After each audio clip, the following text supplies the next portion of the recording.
A Receita Federal divulgou esta semana no Diário Oficial da União o calendário de pagamento das restituições dos 7 lotes do Imposto de Renda 2012.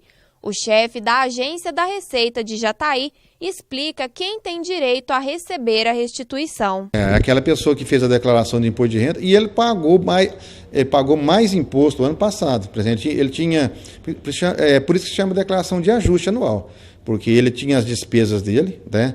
E durante o ano, por exemplo, 2011, no ano passado, e ele foi descontado mais imposto de renda do que deveria ter sido feito pela fonte pagadora. Então, por isso que ele faz a declaração agora e vai fazer o batimento entre as despesas e os rendimentos dele. Como prevê o Estatuto do Idoso, terão prioridade no recebimento das restituições os contribuintes idosos. O primeiro lote será liberado no dia 15 de junho. O primeiro lote, geralmente, é pago para as pessoas idosas, tá? É baseado no Estatuto do Idoso. Então, geralmente, o primeiro lote são essas pessoas. Aí, os lotes seguintes, segundo em diante, tá? Isso é baseado naquelas pessoas que entregaram primeiro. Então, a Receita vai dar prioridade para quem entregou no início, por exemplo. Se ele entregou lá no início de março, então ele vai ter prioridade. Ele deve receber, se ele não for pessoa idosa, ele deve receber no segundo ou terceiro lote. Então, as pessoas que entregaram por último, vai receber por último. De acordo com a Receita Federal, para que a restituição seja liberada, é preciso que não haja nenhuma pendência ou irregularidade com a declaração do imposto de renda. O contribuinte pode acompanhar a sua situação por meio do site da Receita e, se for detectado algum problema, ele deve fazer uma declaração retificadora. Então, para ele acompanhar na internet, basta ele fazer um código de acesso.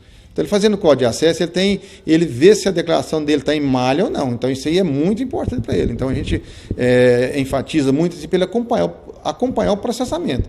Se ele fizer o código de acesso e acessar lá no site da Receita e verificar que a declaração dele está em malha, então, antes da Receita iniciar o procedimento fiscal, ele pode fazer a declaração retificadora. Retifica, por exemplo, deu problema na despesa médica dele. Ele colocou despesas indevidas, ou tá, né? Se colocou despesas indevidas ali e está errada a declaração, ele vai lá e faz a retificadora.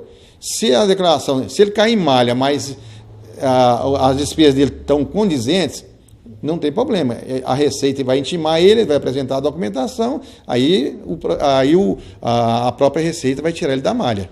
Agora, se ele fez alguma coisa errada na sua declaração e caiu em malha, basta ele retificar. Tá? E ele retificando, e ele acompanhando novamente o processamento da declaração e sair da malha, beleza, ele vai acompanhar os lotes. Se ele não fez a retificadora, caiu em malha e não retificou, aí ele vai ser autuado pela Receita, por exemplo, ele omitiu algum rendimento. Ele tinha 2 ou 3 fontes pagadoras e declarou só uma fonte pagadora e deixou 2 para trás, ou deixou uma.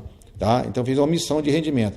Aí a Receita vai lançar aqueles rendimentos e vai cobrar uma multa de 75% em cima do imposto devido. Tá? Vamos supor que a Receita apurou lá 10 mil de imposto. Então, ele vai ter que pagar esses 10 mil de imposto, mais a multa de 75% em cima de 10 mil, que é quanto? R$ 7.500. Então, é bastante pesado.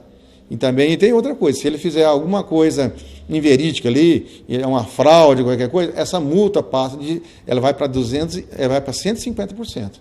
Então, ele não pode querer fraudar a declaração, não. Porque a Receita está acompanhando isso aí.